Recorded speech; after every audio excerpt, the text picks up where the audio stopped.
Good morning. Good morning. Happy Wednesday. Happy wellness. I don't know what I was just about to do there, but I moved something I think I wasn't supposed to. Um, I'm running old school Wellness Wednesday time, like back when I was having it around 7:15 in the morning.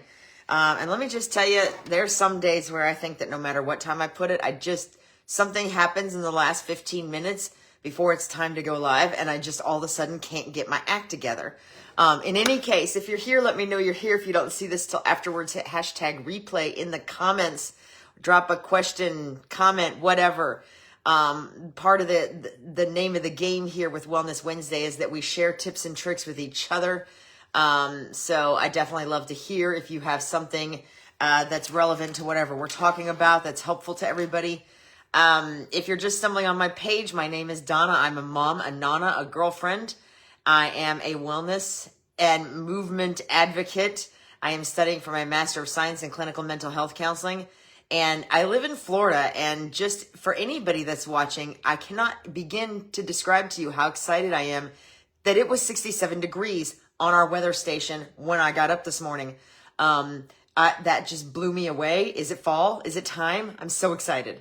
In any case, again, I started Wellness Wednesday because wellness is a very broad topic. It covers a lot of different things. One thing I have learned is that for us to be optimally well, we have to share information with each other. We absolutely have to share information with each other. That's why peer wisdom works. That's why peer support groups work. So I come on to Wellness Wednesday and share my lifelong journey, things I've learned from my lifelong journey with anxiety and depression and studying for my Master of Science in Clinical Mental Health Counseling. And I look forward to when you all share with me. If you followed me on a regular basis, I hope you enjoyed last week's video about standing up and moving for your health. I had already prepped that topic, and actually it was the night before, last Tuesday, that I was finishing up some continuing ed credits for my personal trainer certification, that I took a class about reducing cognitive decline with exercise. And I was just, it's not really anything I didn't know, but I was still kind of blown away by the information. So I wanted to make sure, and I had mentioned in last week's video, I wanted to make sure that I kind of touched on that topic and that I was thinking about doing that for this week. So if you did watch last week's video, some of this may sound a little repetitive, but stick with me because there's more here. All right. So real quick recap from last week. My story, you can watch last week's video for where this started. And I'll drop the link to that in the comments. But essentially, I've been standing. That's kind of where we started. I have been standing since around 2009. Standing for work since about 2010. And I had started running again as an adult in roughly 2009. So that's kind of where this started for me. That's where a lot of my wellness journey started, was with the running. And then it just, for those that have followed me for a while, you kind of know some of that story. I'm not going to get into that today because we don't have time. There's a lot of information here, and I know I ran really over last time. In any case, I am a living example of the impact of moving, of exercising, especially when it comes to mental health. I am a living example of the impact that exercise, diet, and doing things differently can have, not just on your physical health, but on your mental health as well. Also, cognitive impact. And that's what this is really about today. I mean, because our brains are just these amazing things. And let's face it, most of us, most of you that watch me on a regular basis that I know about, I know that some of you watch that I don't necessarily know about, and that's okay too. But the ones that watch that I know about are probably around my age or older. And there's a lot of information out there and a lot of scary things going on when it comes to cognitive decline. We want to know more about it, and we want to know, I mean, it is something, it's not something we can necessarily prevent, but it is something that we can mitigate, possibly delay, and possibly reduce. And they're finding out more information about this all the time. So that's, in addition to me being a living example of what the impact of movement and exercise can do for your mental health, I can also be an example of what it does for your cognitive health too. Sometimes you wouldn't know it by watching the video when you're watching me live and I'm like, I can't make words, but it's true. Because one of the biggest things that I didn't touch on last week, that has improved for me and what exercise has been able to do is get me through periods of brain fog that were a result of menopause, that were a result of not sleeping right, not eating right, whatever. And fixing those things has helped to lift a lot of that quicker when it happens. So anyway, just a real quick recap. So this week, what we're going to dig into a little bit more is about how exercise helps our brains. And I don't mean you have to go out and run a marathon. Just like I said last week, you don't have to go out and run a marathon. You can just start walking a few times a week and it will make a huge difference.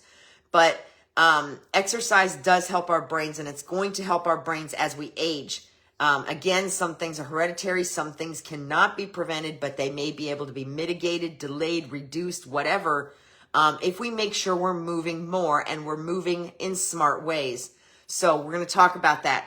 But first, let's define neuroplasticity, because that's a word I'm going to use a couple of times here. And it's like one of my favorite words of the decade. So neuroplasticity is actually something that I learned about when I was studying for my bachelor's, and it was still fairly new research at the time. Well, it is still fairly new research, and I'll explain why in a minute. But it is our ability of the ability of our brain to change, adapt, and reorganize with new neural connections. See, once upon a time, they used to think our brain was fixed. It was just whatever was in there was it. Nothing could change, nothing could happen, nothing could grow. Whatever we got by the time we were an adult was what we had. So that is what neuroplasticity is. It was first suggested as a concept in 1890. And you're like, Donna, I thought you said this was recent research. Just stick with me for a minute. It was first defined suggested as a concept in 1890. And then it was further research. It didn't really start to get a whole lot of research until the early 1900s. And the existence of neuroplasticity was only confirmed as recently as 1960, y'all. That's a big deal. That is recent research, okay? And probably some of the newest in our time. So here's some quick nerd facts.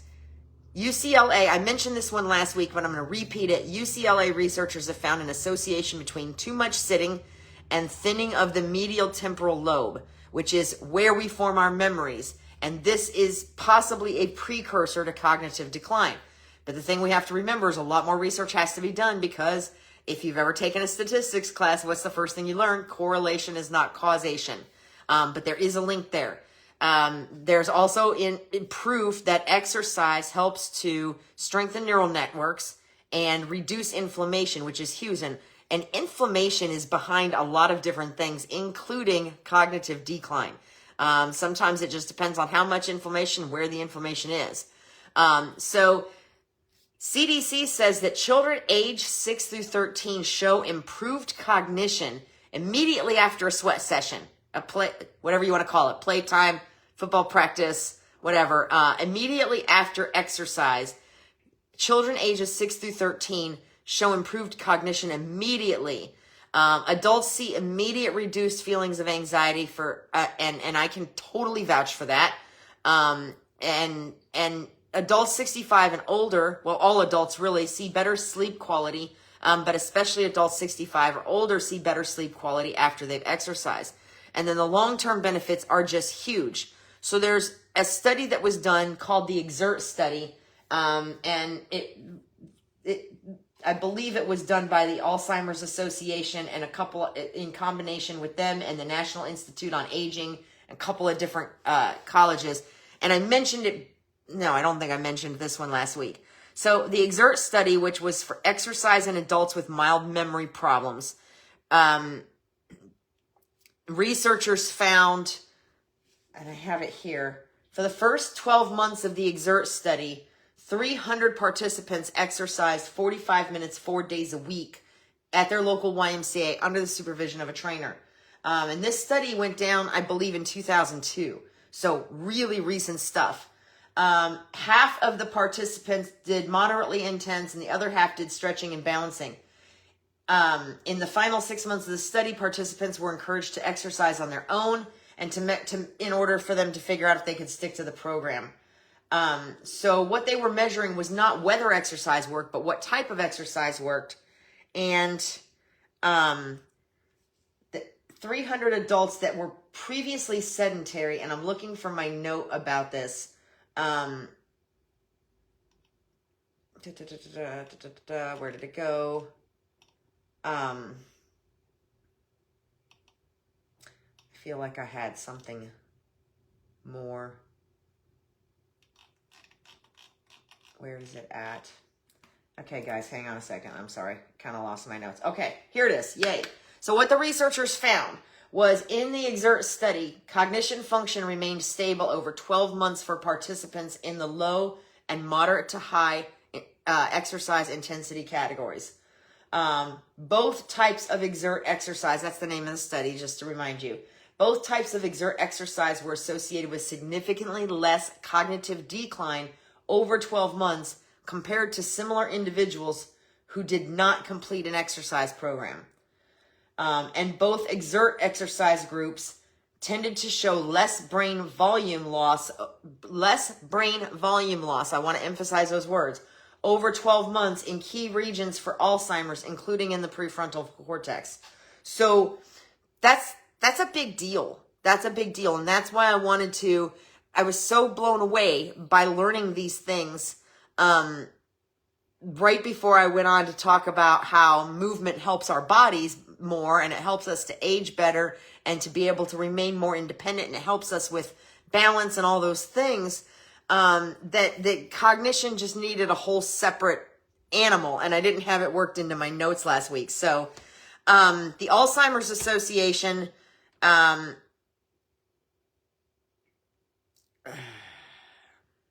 can't even read my own notes, y'all. I need some exercise. All right. So the University of Kansas also did a study that said some participants actually increased memory test scores and hippocampus size, which is the part of the brain associated with learning and memory that is typically impacted early in Alzheimer's after exercising 30 minutes a day, 5 times a week. And people 60 and older, who are high risk for Alzheimer's, had less memory and cognitive issues with 30 minutes a day, 5 days a week. So this is a big deal. And I apologize. Listen, y'all, I was up. I could not sleep last night. So I only got about 3 hours. So I'm running on a little bit of a cognitive deficit myself. So you can see it. You can literally see it in real time as I'm struggling to find my spot, make my words. So this is an example of what can happen when we don't take care of our bodies, or get enough sleep, which I don't even know why I wasn't getting enough sleep last night, why I couldn't sleep, but it was a rough night. Okay. So anyway, those are the nerd facts. And the number one takeaway here, is that increased oxygen rich blood flow to the brain and overall improved health of blood vessels, plus the increase in the hormones that assist development for new connections and communication between nerve cells. Those are the things that exercise and staying moving, different types of exercise as you get older, those are the reasons why it's so important. Those are the things that can seriously make a difference in the amount of cognitive decline you experience or see. So how do we make that change? And a couple of these first couple you're going to hear from last week's discussion. Just start moving. I can't stress that enough. Just start moving. You do not have to be an Olympic athlete. You can take a walk. You can go work in the garden. You can take an exercise or a dance class. Just start. And it's even better when you track it, because a tracked number doesn't shrink or grow. Whatever it is you want it to do, it's not going to happen if you're not tracking the number. So if you want to move more, it helps to track the steps. So the recommended daily movement is 30 minutes a day, 5 days a week of moderate intensity. It's 150 minutes a week. Brisk walking or 75, which is equivalent to basically brisk walking. Good morning, Miss Victoria. Or 75 minutes a week of vigorous intensity, hiking, jogging, running, with 2 days of strength balance activities combined in there. So what does that look like? You're like, okay, you said that last week, Donna. You said 30 minutes, 5 days a week? Is walking enough? Is walking going to do it? Let's talk about it. So 3 different types of exercise. Well, 2 different types of exercise are important. It's even better when we can kind of put them together. So, I guess that does mean 3 types of exercise. So aerobic exercise, that means walking, that means jogging, that means cycling, that means walking your dog, swimming. It increases brain volume in critical structures and promotes the creation of new brain cells. That's that neuroplasticity we were talking about. And increases BDNF, which I don't even know if I can begin to try to explain to you today. I was prepared to, but BDNF is BDNF, and there's something called IGF-1. These concentration levels are important in our bodies and in our brains. And one of them is a growth factor that promotes survival, growth, and formation of new neurons. Oh, fabulous. I'm so happy to hear that, Victoria. That's wonderful. And super, super important. Just try to keep that up because it's going to make such a huge difference. You just made my day with that. I'm so happy for you. So increased BDNF, 1 is a hormone and 1 is a growth factor that promotes the survival of growth. And you guys, some days it just wouldn't be any fun if we didn't have, I'm just awkward today and I'm okay with it. All right, here we are. Let's try that again. So anyway, so that's the benefits of aerobic exercise, basically in a nutshell, is reduced inflammation and increased volume of these growth factors and hormones that actually help create new brain cells. Okay. Resistance and strength training also boosts both of those. It also boosts the production of the BDNF and the IGF-1. It reduces inflammation and the thickness of the cortex in the memory and executive function areas. Reduces inflammation and increases thickness of cortex in the memory and executive function area. It also regulates blood sugar, improves insulin sensitivity, all of which are associated with brain metabolism. Y'all, sugar, insulin sensitivity, that stuff is associated with a lot of different things. And the more we can learn about it, the better, right? So these are things that are associated with brain metabolism, which means that if we can keep them under control and keep our insulin sensitivity improved where it's supposed to be, keep our blood sugar regulated, that has a direct impact on, it's preventative for our brain metabolism, okay? And strength training also enhances global cognition, which is our memory, our reasoning, our attention, and our processing speed. Now you guys know why I have to have notes, because this is not stuff that I could just necessarily remember off the top of my head till I've talked about it a few times. So now let's talk coordination. So strength training is important. We talked about why last week for our body. It's great for balance. It's great for building bone density or maintaining bone density, maintaining muscle. As we get older, we lose muscle mass. But resistance training obviously is also very, very good for our brain and for regulating blood sugar and improving that insulin sensitivity. Same thing with aerobic exercise, and we talked about the benefits of that physically. There's clear benefits mentally as well. And I'm not talking about just mental health. I'm talking about actual cognitive health. And then there's coordination. And this is really the key here. And I mentioned this last week, but maybe not quite in as much detail. Things like dancing, yoga, Tai Chi, especially in a class form, you get all these other benefits that we just talked about, plus the cognitive stimulation for enhanced neuroplasticity and you get social benefits if you're taking it in a class form. So these are all fabulous. Puzzles, Sudoku, crossword puzzles. I can remember the generation older than me, we'll just go with that. The generation older with me sitting down doing Sudoku puzzles because it was good for their brain. And that's not untrue. But when you can learn new things and you can stimulate your cognition while exercising, that's like, I don't even know that's like the chef's kiss, okay? Basically, is what that boils down to. So things like line dancing, things like jazzercise. See, I'm not just promoting jazzercise. Trust me, they're not paying me anything. But it's true, because when we're in there and we're moving our bodies and we're getting some strength training and we're learning new information, we are stimulating all the things. We are doing all of the things that our body and our brain needs for us to progress and do better. So coordination exercises, there's a lot of different movement-based trainings that are out there now. If you were to you can go to a personal trainer and you can ask them about movement-based training. And it's going to involve a lot of different components where you're doing these movements, but you also have to remember them in a certain sequence so that it's stimulating your brain. But you can get those kinds of things either by asking your personal trainer for movement-based strength training, or that includes, tell them, I want to make sure my cognition's good. But these new routines that we're learning in Jazzercise and the new dances that I'm learning on a regular basis with line dancing, yoga, Tai Chi, learning those things while we're moving, especially in a class form where you're socializing with other people to get that social connection, that is the key. Those things are the keys. So it's not just important to get moving.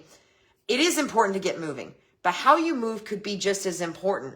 So it really what you want to do is you want to get a mix of the cardio and the strength training and the coordination training, if you will, which is your dancing, your yoga, your Tai Chi, especially if you can eke it in even once a week in a class form so that you're getting a little bit of social connection. That's the way we change, okay? But I know that's a lot, so just start moving. Like Victoria just said, just start moving. Go for a walk 20 minutes a day for 3 days a week and start there and work your way up. Again, the recommendation is 30 minutes a day, 5 days a week. All right, so my challenge to you is the same as I issued last week, this first part. Well, actually, most of it is add 20 minutes of movement at least 3 times per week over the next week, whether it's a walk, whether it's a dance party in your living room, whether it's swimming, whether it's walking into a local class, Zumba, Jazzercise, whatever. Whatever floats your boat, y'all. Add 20 minutes of movement at least 3 times over the next week. And then again, just like I said last week, track it. An untracked number does not ever change. There's lots of ways to do it. In fact, I have something for you if you are interested. I have a physical activity diary PDF that I got from the CDC, that was included in one of the articles I used for research for today. And I'm happy to send it. So drop a comment or shoot me a message. I will send you the PDF as soon as I remember where I put it on. I'm telling you guys, I'm a hot mess today.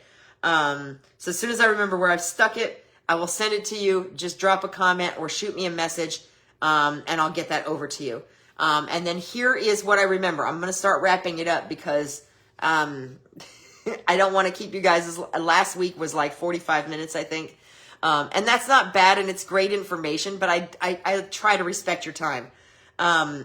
So here's what I want you to remember. This is my daughter's favorite song, Try New Things. It's totally not her favorite song. In fact, she frequently rolled her eyes when I would say it because she wasn't always great about trying new stuff. But that's the whole key here. That is the key to keeping this sharp, is to try new things. New learning is the key to cognitive health. But when you combine it with physical activity, y'all, that is the chef's kiss right there. When you combine that learning and that cognitive stimulation with physical activity, all kind of in one, that is really the best way to do it to get the best benefits. Again, like I said last week, stop looking at it as a chore or a weight loss aid or whatever. View it as supplemental medicine. View it as I get to versus I have to. Because as we get older, we may not always get to, right? As much as we would like to. So this is, instead of looking at exercise as a chore, look at it as an opportunity to get better, to do better, to get some fresh air, to get out, if it's outside, to get out in nature, to stimulate that brain. Because especially, let me tell you, when you add the new learning and the physical activity and you add the nature component on, now you have the trifecta for physical, mental, and cognitive health. Okay. So anyways, just stop looking at it as a chore or as a weight loss aid, something you don't need to do because you don't need to lose any weight, whatever. and look at it as a very, very important supplemental therapy for your body on top of whatever else you're doing. Start small. Do what you can do. Consistency is key. A lot of the things that came up in these was long-term benefits had to do with consistently doing exercise, learning new things, and so on, okay? So start small, do what you can, but consistency is key. And if you're not sure where to start, check with your doctor, especially if you haven't really been doing any exercise, if you've been sedentary and you're like, wow, I didn't know this could help my brain this much. I guess it's time for me to get moving. Just get with your doctor, tell them you want to start some kind of an exercise program, and they'll send you in the right directions. Or they'll tell you what I did and say, start walking 5 times a week, 30 minutes a day, or 20 minutes a day, 3 days a week, and then come back and talk to me once you've been doing that for a little bit. So again, consistency is key. Consult your doctor if you haven't been doing any exercise, or if you're concerned about not being able to do certain types, start there. That's a great place to start. And then just as a reminder, I have a free physical activity diary PDF. It's a 1-pager. You can print it out and track your activity. If you're not sure how else to track your activity, you're overwhelmed by all the apps and all the things that are out there. I get it. Maybe you don't really have a smartwatch, whatever. That's fine. I'll send you the PDF. You can print it. You can make notes. It's like got a week at a time on one PDF. So just shoot me a message and I'll get it over to you. I know this was a little rocky this morning. I apologize. For the most part, I sleep really well. Sometimes I just can't control it. Last night was one of those nights. I literally just could not. I ended up getting up in the middle of the night and working, and then finally going back to bed. So it just unfortunately means that my response time and my processing speed is a little bit slow today. But I hope you found this helpful. And if you did find this helpful, or if you know someone who will find it helpful, maybe that might feel motivated by it, please share. Shoot me a message if you want that PDF to track your physical daily activity. And I will see you next week, hopefully with a lot more sleep under my belt. I love you all. Thank you for following me. And in between now and next week, be well. Bye.